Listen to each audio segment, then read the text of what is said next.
Paul, in his letter to the Galatians, said, I see that you observe days and months and seasons and years. I am afraid I have labored over you in vain. Now here we are, this crowded week of observing these different days. And this is the season. And naturally it's the year. What did Paul give to the world? What he gave to the world is this, that the Spirit of God and the human imagination are one. He said, we did not receive the spirit of the world, but the Spirit which is from God, that we may understand the gifts bestowed upon us by God. Here is the one that became the many, that the many may become the one. For one must be all, and comprehend within itself all things, both small and great. Everything in the world, all that I behold, though it appears without, it is within, in my imagination, of which this world of mortality is but a shadow. So when we are told, if I be lifted up, I will lift all men and draw all men unto me. Now we are told he is lifted up. Therefore all men are already redeemed. But they have to experience it within themselves. They are already redeemed. But in this world of mortality, this must be now, I would say, repeated within the individual. For he must contain and experience all within himself. There is only God in this world.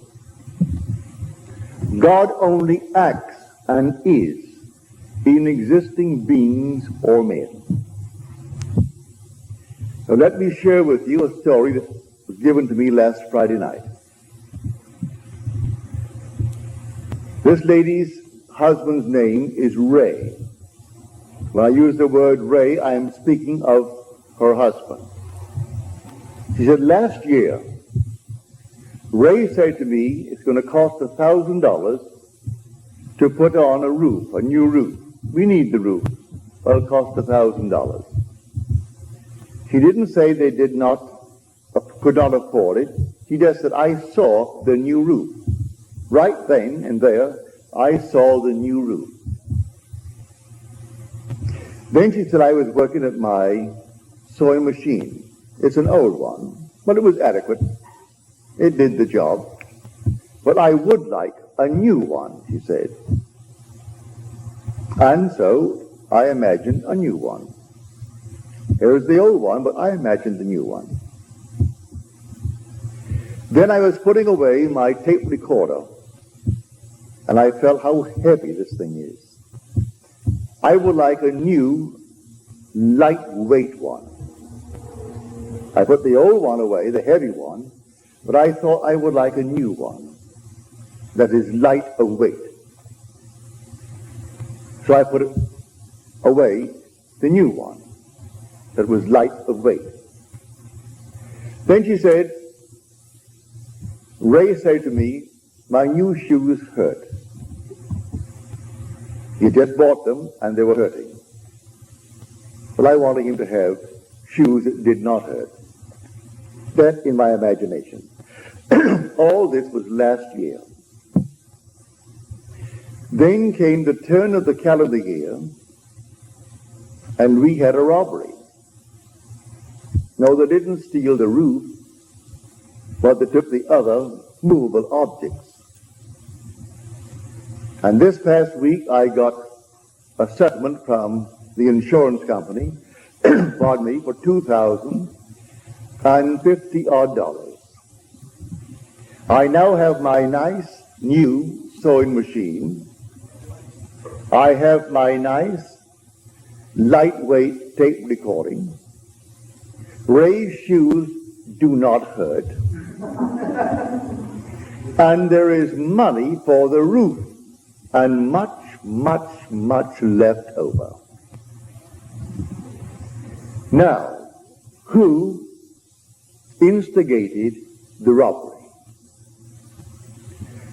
Now on Friday you will hear, if you go to service, there are 7 words on the cross.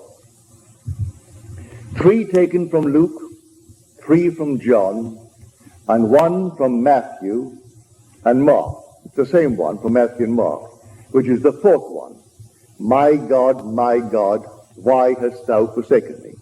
That's the one taken from these 2 Gospels.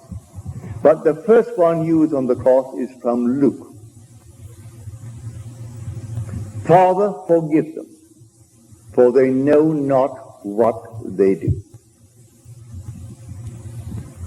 Everything is moving under compulsion. No one sees the invisible causation. No one sees the invisible imaginal acts that is putting pressure upon everyone who is bent in a certain direction to perform the needed act to produce the imaginal act that is completely unseen by the world. Here, every natural act, natural effect, has a spiritual cause and not a natural. A natural cause only seems. It is a delusion of the fading vegetable memory. Now, in her letter to me, she said, these things I remember. They were all last year, but I remember them. In her case, she is blessed that she could remember when Ray said to her, it's going to cost $1,000 to put on the new roof, and I saw the new roof. Even though at the moment, maybe, we thought we could not now afford the new roof. When I used my sewing machine, it was adequate, it was good, it did the job, but I would like a new one, and I saw a new one. And when I put away my tape recording, it's all right, it was adequate, but it was heavy when I put it away. I thought, I've seen all these nice, new, lightweight ones, and I would like a nice, lightweight one, good one. Now she said, I have all of them. I have my nice, new, lightweight, my new machine, raised shoes, they do not hurt, and the roof will be a new one. The money is there, and much left over. So the first cry on the cross, Father, forgive them. They know not what they do. They're all asleep, moving under compulsion. And men and women, unwittingly, most of them, some wittingly, are setting the whole thing in motion. And they're simply moved. So someone given to the feeling of getting something for nothing, so he takes the tape recorder. If he sells it for anything, that's profit. It cost him nothing. No matter what it cost her, whatever he could get for it, that was sheer profit. If he goes out and he finds something that he stole for $100, and he could move it quickly for $15, and one gets a bargain, he made $15. It cost him nothing. His investment was nothing. And there are those in the world who think that way. They're all passing through the furnaces. So the first word on the cross, a word on the cross does not mean a single word. It's a completed thought. So the shortest word is, I thirst. But there are 2 words. Then the next one from John is, it is finished. There are 3 words. All right. Still, it is 1 word when you take the 7 words. So the first word is from Luke. Father, forgive them, they know not what they do. And then comes Luke's second, then comes John's first, then comes Matthew and Mark, and then comes two from John, and then Luke completes it. Father, into thy hands I commit my spirit. But when he said, and this little punctuation mark has been pushed around in the second word on the cross, which is from Luke, and the thief turns to him and asks him to have mercy on him. And he said, behold, I say unto you, today thou shalt be with me in paradise. Well, you could alter the punctuation mark and put the comma after today. But no, leave it just as it is. Behold, I say unto you, today thou shalt be with me in paradise. This is now resurrection. And when I am lifted up, I will draw all men unto me. For all things are in my own wonderful human imagination. And I am all imagination. So when I am lifted up, I draw all. At the very moment, I draw them all with me. But they individually must have the experience that I have had. But they are already redeemed because I took them up with me. Because all things exist in the human imagination. And anyone who is resurrected, well, he can't be resurrected and leave behind him any part of himself. So the whole vast world is raised up with him. I am telling you from experience, the heavenly chorus sings when this thing took place. They sing the fall, actual fall into division, and the resurrection into unity. They sing it out.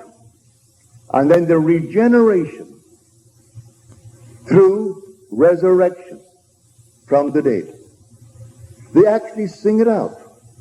And the words, it is finished, I heard it, but I didn't sing it. The heavenly chorus sang it. When I walked by and everyone was made perfect as I was perfect. And then at the very end, the chorus sang out, it is finished. That was the sixth word on the cross. And the last one is when this garment comes off. And that is the 31st Psalm, the 5th verse. Into thy hands I commit my spirit. Complete the verse. Thou hast redeemed me, O Lord, faithful God. That was the promise of the beginning. I would fall into division and become fragmented, dwelling in awe that not a thing in this world could be apart from me. Because how could I be apart from something that I'm going to influence?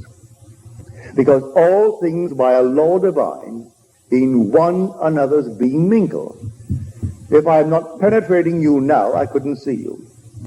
You couldn't hear me if I did not penetrate you and you penetrate me.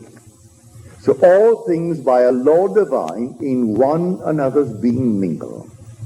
So when I am lifted up, I take with me my entire universe, my whole vast world, knowing that every one that is now shadowed in that world will have a repetition of the same experiences.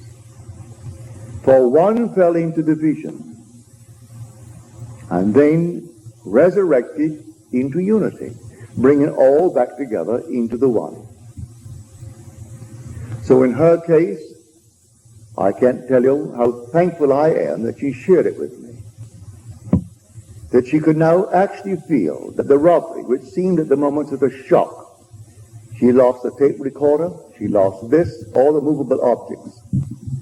And then came the settlement from the insurance company for $2,050, which replaced these with the new ones, all the light ones, and enough to put on the roof. and then still left over. So, Father, forgive them. Yes, the thieves of thieves. It's yourself pushed out anyway. Here someone is tonight accused for stealing maybe what? A little cup or a saucer. And yet the bank where I bank, United California Bank, they're still looking for the internal thief who stole $50 million last year from their subsidiary in Basel, in Switzerland. $50 million. And they know it all is on the inside. It can only be on the inside by trusted employees. They think they can bring it down to six trusted employees. They can't quite put their fingers on it because in Switzerland there are all these strange hidden accounts. But they are missing $50 million. So someone goes into the bank and holds it up and gets $1,000, and we balloon the whole thing. The other thing is hush-hush. Here is a bank in Illinois a few months ago, close to $7 million, and they still can't quite put their finger on how it happened on the inside. No one came in and robbed them. And we speak of the little shoplifting on the outside, and the poor little girl goes off to jail, or the little boy goes off to jail. I'm not condoning it. If you could stop the investment from the inside, your dividends would jump from its present little 3% or 4% to 20%. If you could only stop it from the inside. All things happen really, in the true sense of the word, from the inside. So that every so-called act in the outer world that seems so, well, a cause in itself. May I tell you, every natural effect has a spiritual, imaginal cause, and not a natural. A natural cause only seen. It's a delusion of what? The fading memory. Man can't quite remember. Pardon me. Luckily, she remembered when Ray said we could use and need a new roof. But it will cost $1,000, and so that's put into the future. She remembered when he complained the new shoes were hurting. In her mind's eye, she revised it instantly, at that moment. The roof and the shoes. When she worked on her machine, she revised it. It was adequate, but she said, I have a new machine, sewing machine. And putting the heavy tape recorder away, she wanted a new one that was light of weight, and she revised it, and she got, in her mind's eye, a lightweight new tape recorder. Then she goes home one day to find the house had been robbed. She had carried insurance, so she bought in the insurance, and here they paid her the $2,000, which replaced all these things in a new way. So I tell you, this story is the greatest story ever told. There's no story like it. But Christianity needs forever and forever to be saved from secular history. It is not secular history. It's the history of your own wonderful human imagination. God and your own imagination are one. They're one. You are an immortal being. You cannot die. Because you're all imagination. And when you actually know it from experience, then you can wipe your tears. Nothing can pass away. You may not see them with a mortal eye, touch them with a mortal hand, but they are in a world just as real as this. Just as real. Continuing the journey until they reach that moment in time when they are resurrected. And then their scattered body begins to be collected, and they're gathered together into one. So one must be all, and comprehend within himself all things, both great and small. And you are that one that actually fell. And then, in falling, you became fragmented. You became divided into the unnumbered parts, and each seems to be independent of you as you look out on it. You're only looking out on yourself pushed out. And your whole vast world must make real your unknowing imaginal acts, or your knowing imaginal acts. I ask you to trust this teaching. Believe in your imaginal acts. You may not see it tonight or tomorrow, but believe in it. Actually assume the most glorious thing in the world for yourself or any aspect of yourself. Trust it. And that imaginal act, if it takes 1,000 or 10,000 or 100,000 of your projected selves, will use them to make that thing become real in your world. As she said in her letter to me, you may call it imagination, or some may call it thought. But this I do know, having remembered what I did last year, I can say it does produce reality. As I've told you time and time again, imagining creates reality. That all the objective facts of the world are produced through imagination. There isn't a thing that you can name in this world that wasn't first imagined. But you can veto it the minute you imagine it. You can say, as she could have said, we can't afford it, and stop it. She didn't say we can't afford the $1,000 for the roof. She saw the roof, and it was new. But she didn't see the robbery. That's the means. Now, let me turn you now to the 55th chapter of Isaiah. My ways are higher than your ways, and my thoughts than yours. This is the chapter where you're told, my word shall not return unto me void, but it must accomplish that which I purpose and prosper in the thing for which I sent it. So my ways are higher than your ways. Don't concern yourself with how it's going to be done. For the same voice who spoke these words said this in the 32nd chapter of Deuteronomy, the 39th verse. I, even I, am he.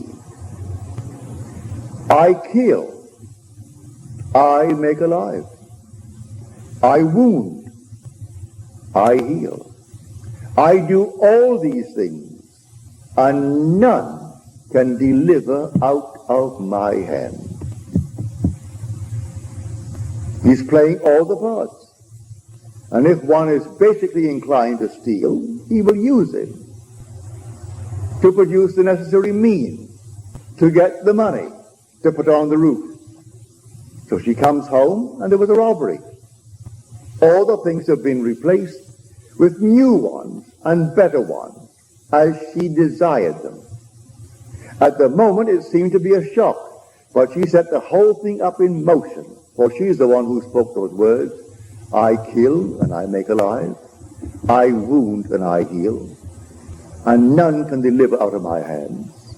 For the Spirit of God and the human imagination are one. And there is nothing but God. All things were made by him, and without him was not anything made that was made. And so if all things are made by him, is there a thief in the world? He's playing that part. Is there a so-called hero in the world? He's playing that part. A coward? He's playing that part. He's playing every part in the world, and it all adds up to produce the unseen imaginal acts of men. So you are alone, and you think no one sees me, and this means nothing. It's only my imagination. And you carry on your lovely imaginal act.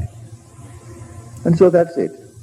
Not knowing that you're actually producing tomorrow's effects in this world. And when it comes into the world, that natural effect has an unseen, invisible, imaginal act as cause, and not a natural cause. A natural cause only seen. It is a delusion. Delusion of what? Of your fading memory. You don't remember when you did it. So when confronted with your own harvest, you can't quite believe it. You can't remember when you did anything that could actually be like this.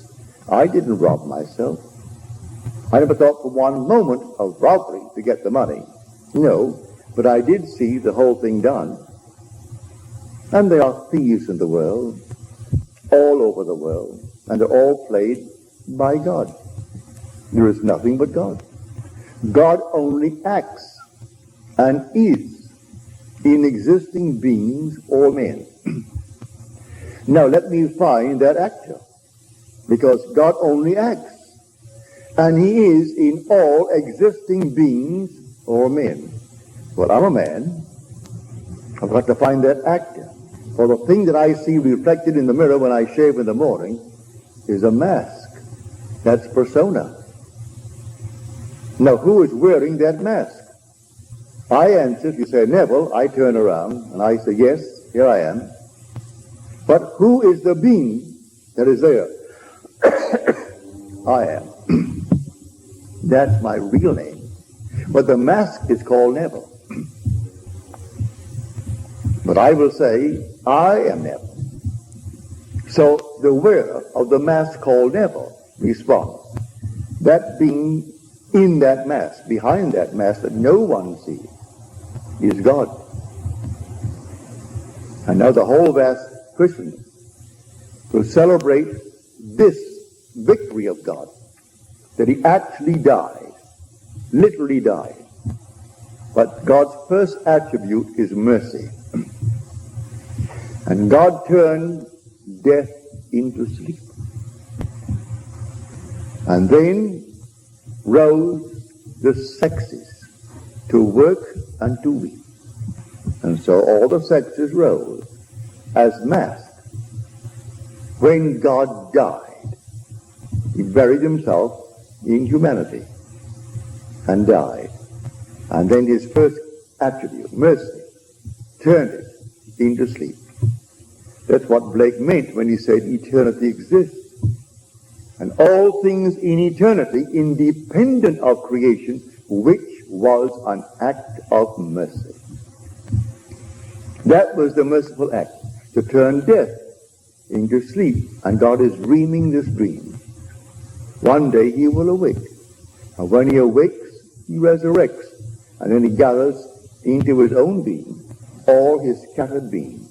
So all are gathered together. When I depart this time, may I tell you, I am taking everything in the universe with me.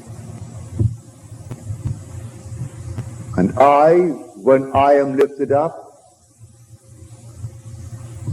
I will raise all unto me. Read it in the 12th chapter of John. Not one can be left, because all things exist in the human imagination. But it's not raised up until he who is scattered is awakened to unity. And then he draws into his one being all that was scattered. So they sing his fall into division and his resurrection to unity. His fall into the generation of decay and death, and his regeneration into the generation or the resurrection from the dead. So when he actually is raised from the dead, he gathers all into his own being, and they're all with him. No matter where he goes, he has his whole vast world raised up, hasn't left one behind him. But everyone shattered in the world will have a reproduction of that drama within themselves. So what is now being dramatized as a memorial this week, for this is really a memorial.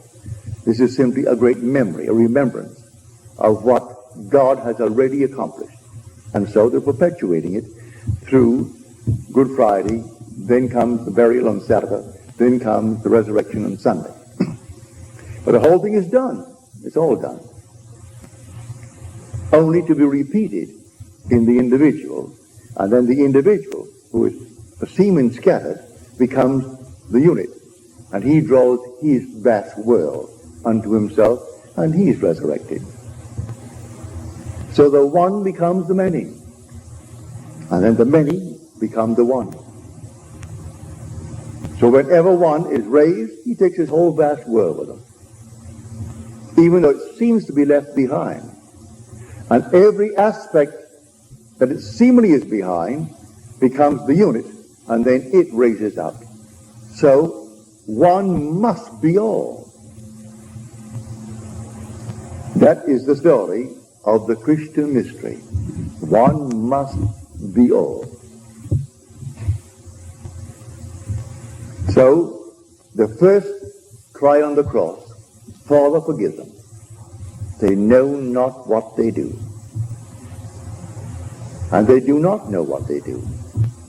They go blindly on under compulsion, executing the unseen imaginal acts of humanity.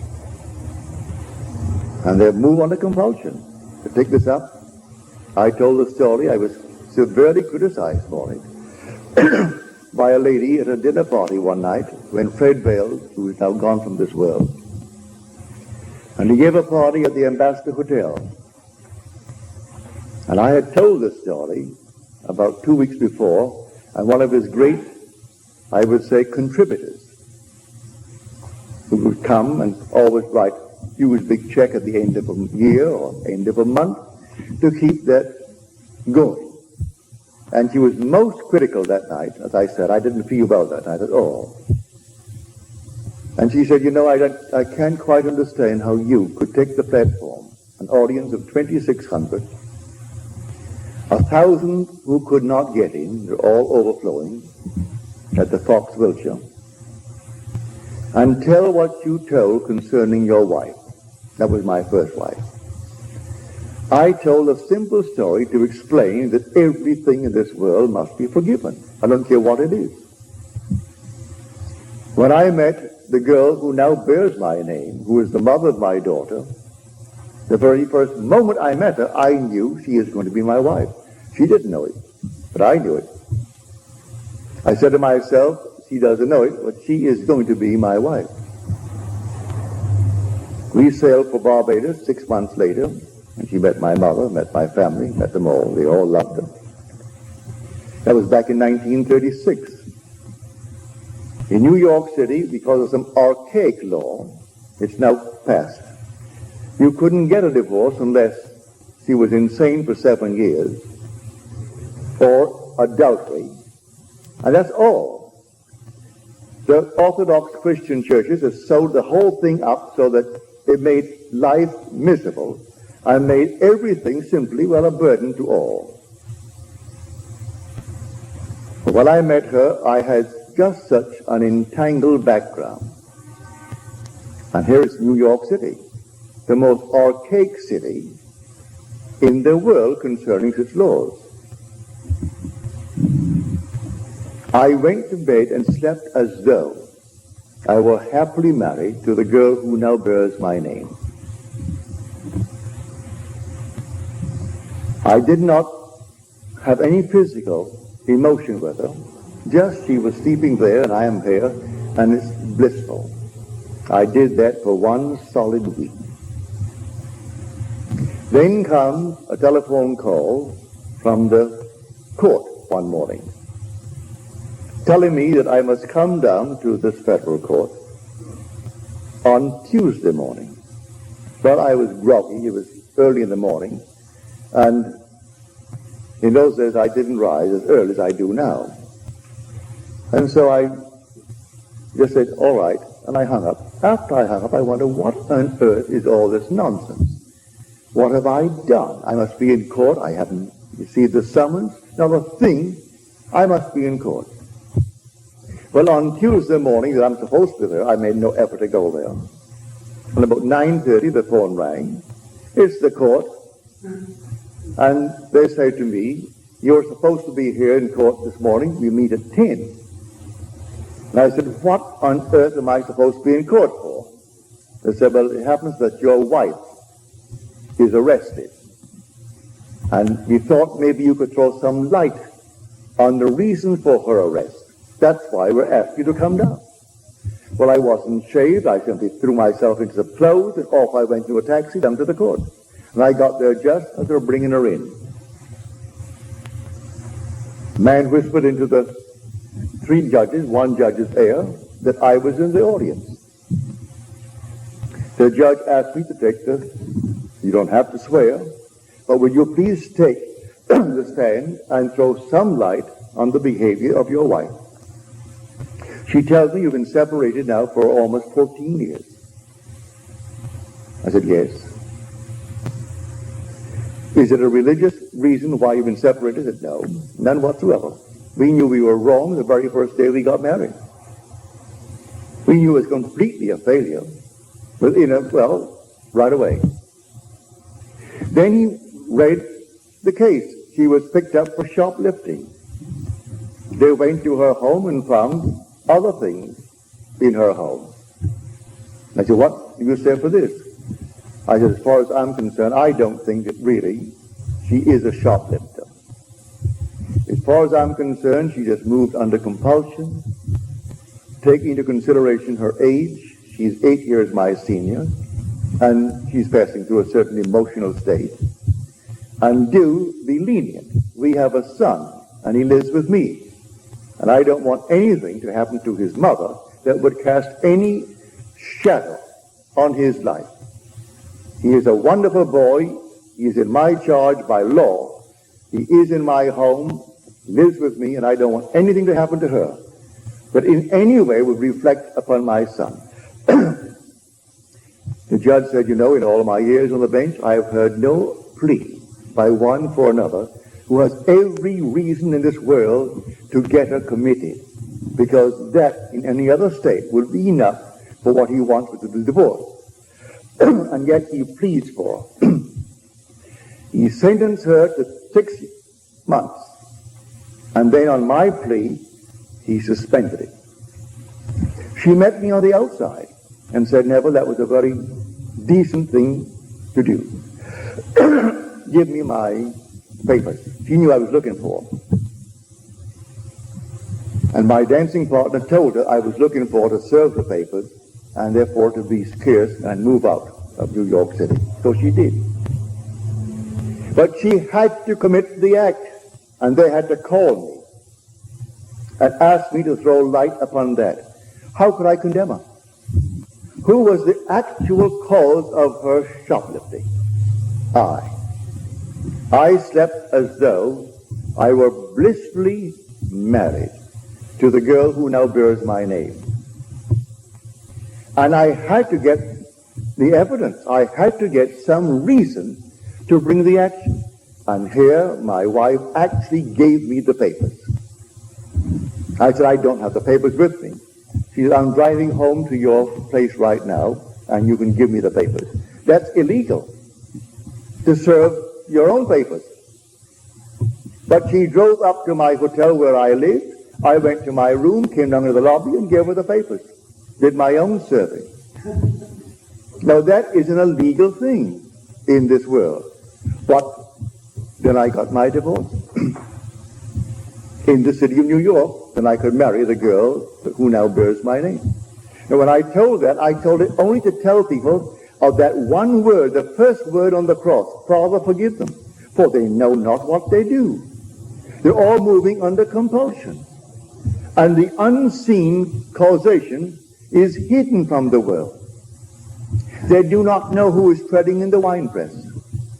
And I was treading in the winepress to be happily married to a girl who was not then engaged to me. because I couldn't be engaged to her under the circumstances. And then my wife behaved in such a manner that it made it real and natural for me to do what I did. How can I blame her? So the first word on the cross, Father, forgive them. They know not what they do. They have to do what they do. I have to fall into division and fragment my being into the unnumbered parts called humanity, and then rise into unity and gather all my scattered members together and rise as God himself. That's the story.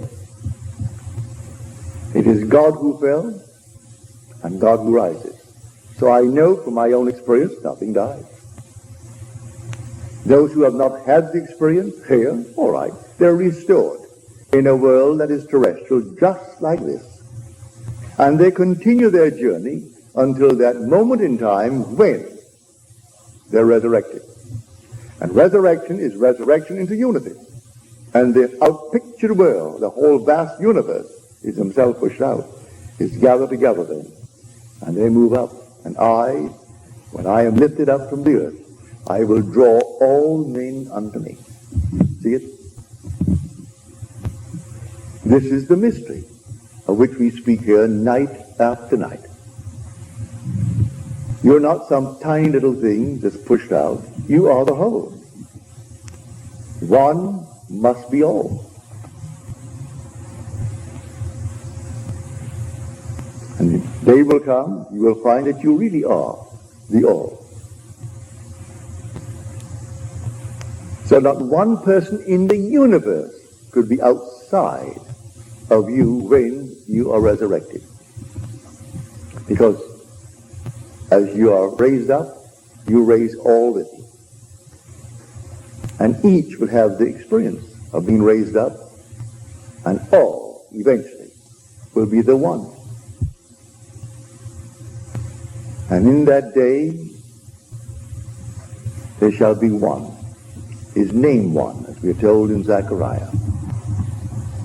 But Blake tells it so beautifully in his dream of 9 nights, called Valor, or the 4 zones.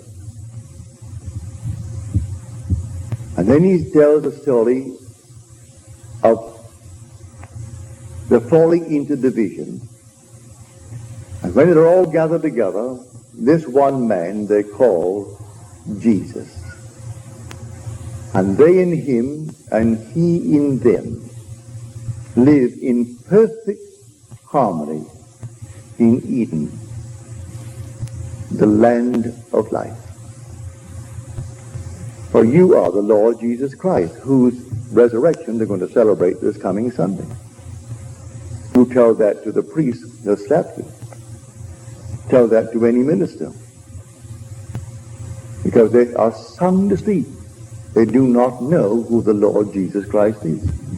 I tell you, the Lord Jesus Christ is buried in you. And he is your own wonderful human imagination. That's the Lord Jesus Christ. And when he is raised in you, you will raise all in this universe with you. That is the story. So I want to thank my friend for sharing with me her experience and being big enough to remember. If man could only remember the imaginal acts. She remembered when the roof needed repairs or a new one, and the cost was excessively high for them at the moment. She remembered her husband complaining about the pain the new shoes caused, the weight of the tape recorder, and then working on the machine, the sewing machine, and it was adequate, it was good, but she would like a new one. And then came out of the nowhere a robbery and took all these movable objects. And then came the insurance that sent the check for $2,000 odd that replaced all the movable objects and enough for the roof and much, much over. So she can actually say, forgive them, Father, those who took it. Did they not do her a favor? And yet they are thieves in their own eyes and thieves in the eyes of society. And they are. But you know who played the part? God. And you know who actually made them do what they did? The lady who wrote me the letter. Now she knows the words in that 32nd chapter of Deuteronomy. I, even I, am he, and there is no God beside me. I kill, and I make alive. I wound, and I heal. And there is none that can deliver out of my hand. So no matter what happens, if we only had the memory, we could trace it to a forgotten imaginal act on our part.